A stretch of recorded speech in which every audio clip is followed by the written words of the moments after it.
Sur YouTube, je suis Sébastien et voici l'anatomie d'une machine à coudre Elna de 1975.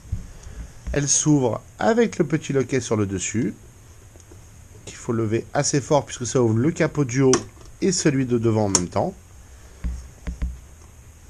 Hop. Vous avez un petit loquet sur le côté et un autre à l'arrière sous la poignée, donc il faut relever la poignée pour l'ouvrir.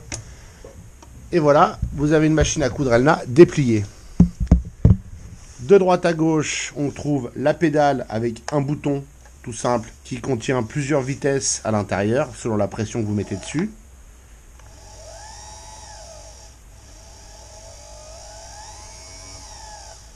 Voilà.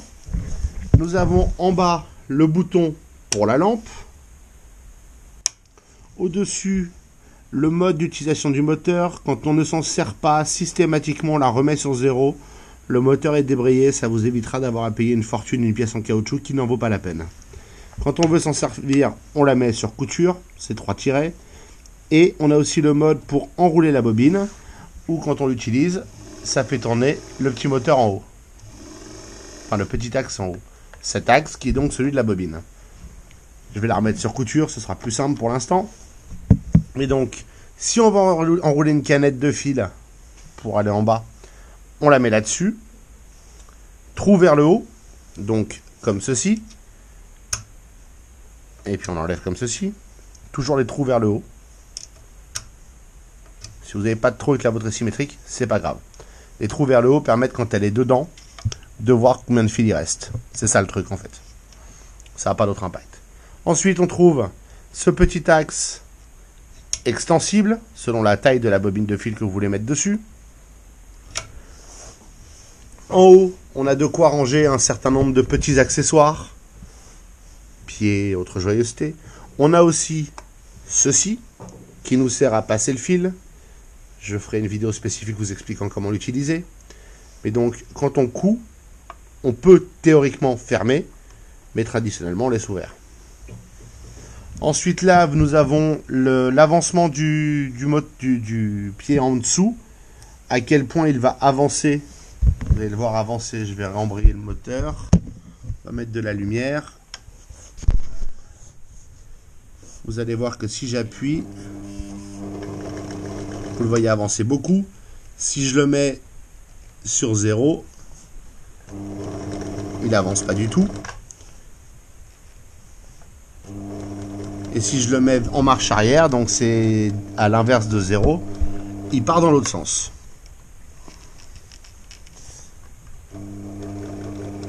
Voilà, ça c'est ce qui fait avancer ou reculer le tissu quand vous faites de la couture. Ensuite, nous avons une molette dont le but est de décaler l'aiguille, d'aller ensuite éventuellement jusqu'au zigzag, si vous voulez faire un mode zigzag, et les modes boutonnières, qui sont des modes particuliers. Donc ça, c'est level plus en couture, hein. Allez-y doucement, c'est pas un problème pour maintenant. Là, nous avons la molette de tension, puisque le fil passe dans la molette, et avec ceci, on peut régler la tension du fil de la bobine de couture. Pas de la canette, c'est deux tensions différentes. 5 et le milieu, laissez-le au milieu. Ou vous pouvez jouer avec si vous savez ce que vous faites. Au début, laissez-le au milieu ou en dessous du milieu. Vaut mieux pas assez de tension que trop, ça évitera les problèmes. À l'intérieur, on trouve la canette avec le petit chariot qui coulisse. Et derrière, on trouve principalement le levier qui permet de descendre et monter le pied. Si vous voulez changer l'aiguille, il faut dévisser ceci qui vous permettra de changer l'aiguille. Les aiguilles ont un sens. Je vais vous en montrer une.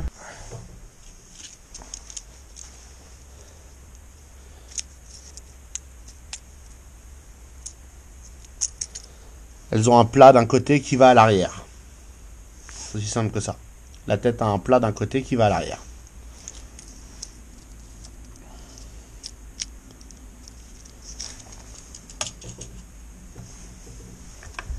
Et voilà, vous savez maintenant à peu près tout sur ce qu'il y a à savoir sur la machine à coudre. Encore une fois, ça c'est la... Enfin, au cas où je l'ai oublié, ça c'est la molette qui permet de faire tourner le moteur à la main. Donc vous êtes en train de coudre à la main. pratique pour aller d'avant en arrière, retoucher ou initier le fil dans la couture. Et aussi pour faire bouger le mécanisme, puisque quand on le ferme, il faut que ce bras soit vers le bas. C'est idiot, mais si on le met vers le haut, ici, on ne peut pas fermer. Donc c'est pas pratique.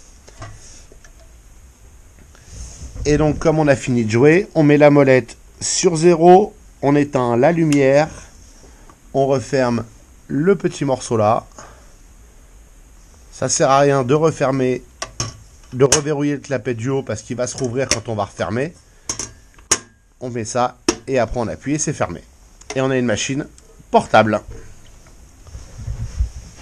Voici tout ce que je sais et tout ce que vous avez besoin de savoir pour commencer à regarder une machine Elna Lotus.